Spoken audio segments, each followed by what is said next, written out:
placidly amid the noise and haste, and remember what peace there may be in silence. As far as possible without surrender, be on good terms with all persons.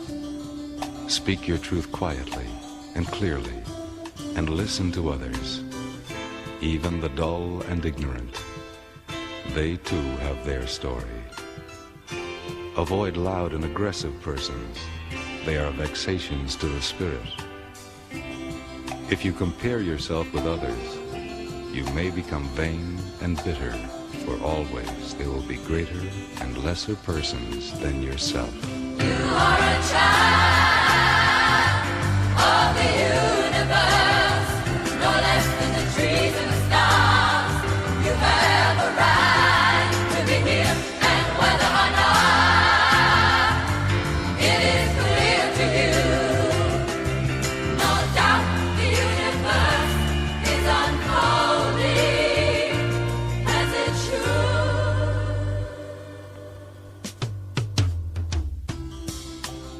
Enjoy your achievements as well as your plans. Keep interested in your own career. However humble, it is a real possession in the changing fortunes of time. Exercise caution in your business affairs, for the world is full of trickery. But let this not blind you to what virtue there is. Many persons strive for high ideals, and everywhere life is full of heroism. Be yourself. Especially do not feign affection. Neither be cynical about love, for in the face of all aridity and disenchantment, it is as perennial as the grass. Take kindly the counsel of the years, gracefully surrendering the things of youth. Nurture strength of spirit to shield you in sudden misfortune, but do not distress yourself with imaginings. Many fears are born of fatigue and loneliness. Beyond a wholesome discipline, be gentle with yourself. You are a child. You are a child of the universe, no less than the trees and the stars. You have a right to be here.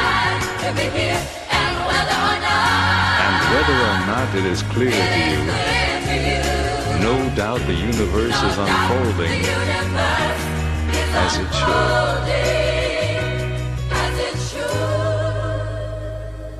Therefore, be at peace with God, whatever you conceive Him to be, and whatever your labors and aspirations in the noisy confusion of life. Keep peace with your soul. With all its sham, drudgery, and broken dreams, it is still a beautiful world. Be careful. Strive to be happy. You are a child of the universe, no less than the trees and the stars. You have a right to be here. You are a child of the universe, no less than the trees and the stars. You have a right to be here. You are a child of the universe, no less than the trees and the stars. You have a right to be here. You are a child of the universe, no less than the trees and the stars. I feel so blessed, y'all. This track is incredible. S1, You can feel it. I'm a blessed man. Yes, man, I'm a blessed man.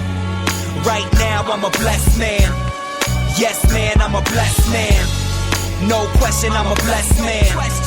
Yes, man, I'm a blessed man. You can feel it. You can feel it. So much joy. It's like a dream come true, like a sneak preview of the grand finale. I get a taste of heaven, it's like milk and honey. I was blessed with love before I had money. The things I love most, you can't take from me. I hold them close, the most high in my family. I might never get fortune and fame, I'm always gonna say I've been a fortunate man. And when they ask who I am, I will stand up and say I'm a blessed man. Yeah, yeah. And when they ask where I'm at, it don't matter, I'm with you, I'm a blessed man. Yeah, yeah. And when they ask why, I will point to the sky, I'm a blessed man. Yeah, yeah. Yes, man, I'm a blessed man.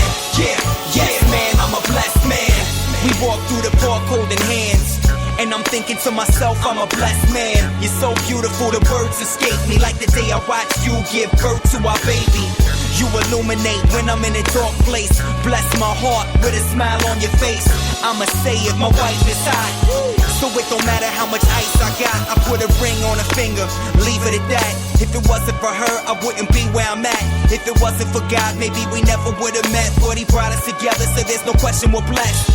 I don't write many love songs, I'm sorry girl. The truth is I never hear beats worthy of it. But when the glove fits, I let the world know I'm married to an angel and plan to stay faithful. And when they ask who I am, I will stand up and say I'm a blessed man.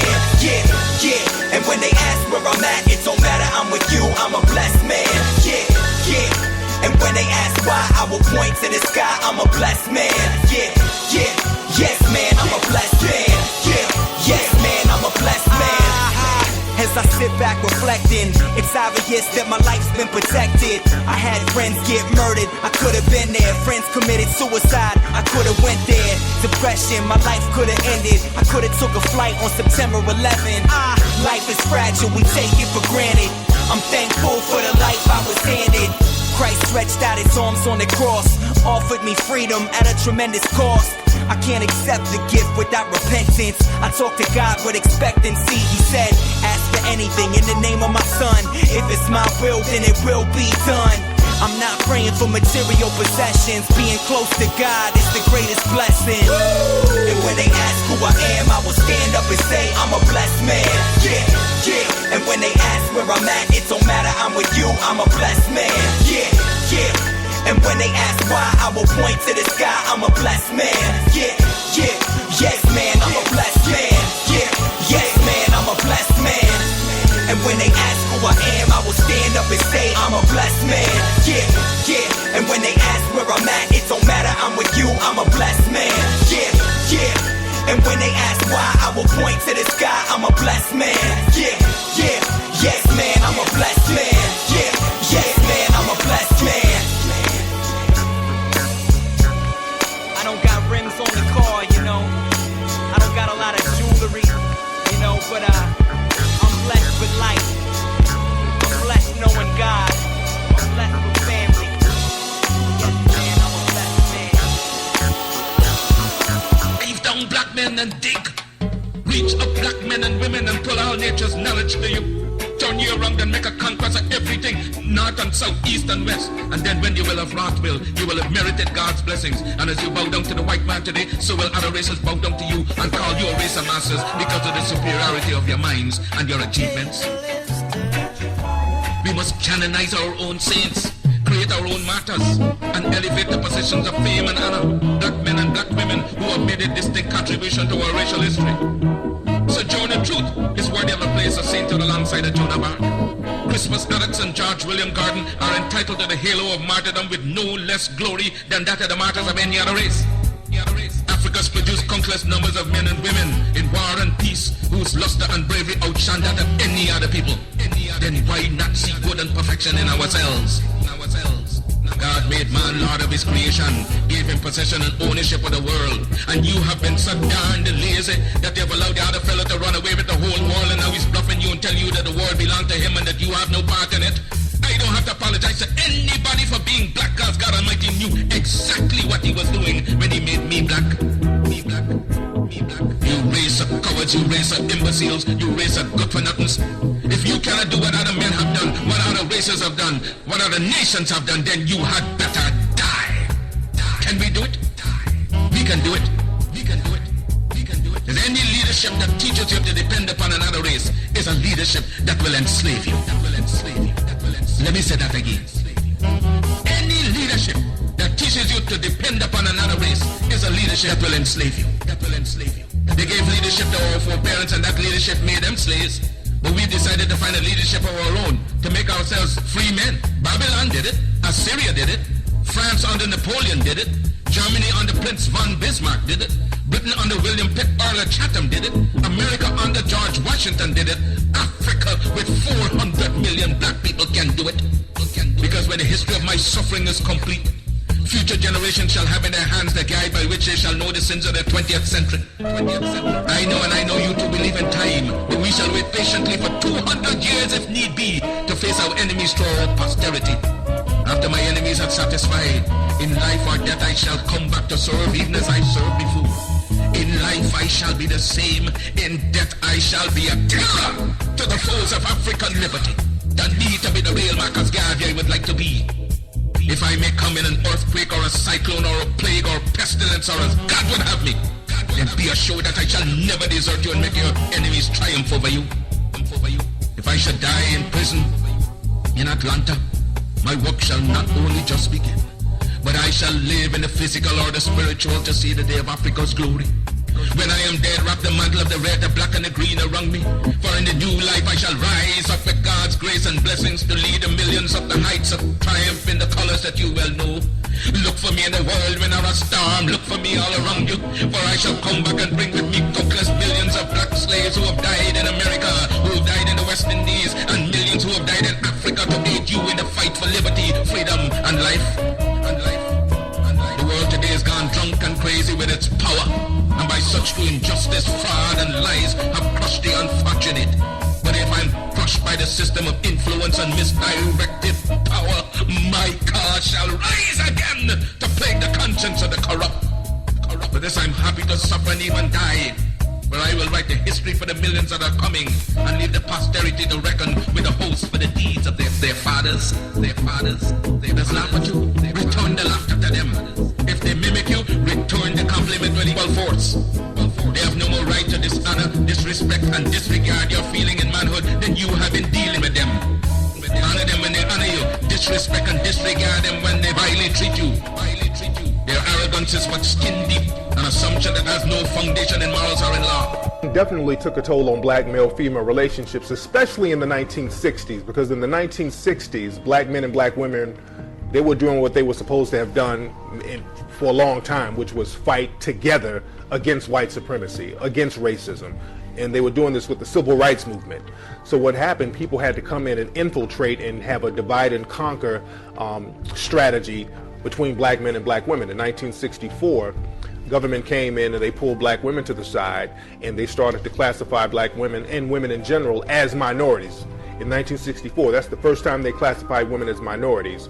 So they started to give them set-asides and benefits, and then they created the feminist movement, and a lot of sisters branched off into that, and that kind of created a rift, because a lot of sisters stopped fighting for civil rights and they started to fight for women's rights, but women's rights weren't being jeopardized in the black community. Our first priority was racism, and we should have dealt with that first. We wanted to be free. We didn't need any boundaries, need no man to tell us what to do. Well, we hadn't had no man to tell us what to do anyway. You couldn't tell us what to do in slavery, so we didn't really have no fight with you about that. That was the white woman's fight with her man, but we took it on. I want to be free. Ain't nobody gonna tell me what to do. And then women started having babies, what they call out of wedlock, and then that got to be okay too. Oh, it's all right. Once it got accepted by society, all of the rest of the people, then it was okay then to just have a baby. In fact, I don't even want him for nothing but to just have a baby. And then we started saying, oh, I'm gonna be the mother and the father. All kind of nonsense. And so what happened was that movement, and there never was a sisterhood in the women's liberation movement between the black woman and the white woman.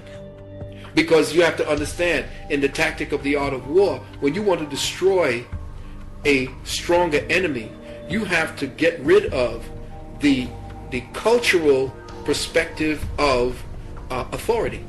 So what do? You have to destroy the man in the society. And that's exactly what they did. I talk about this in my book.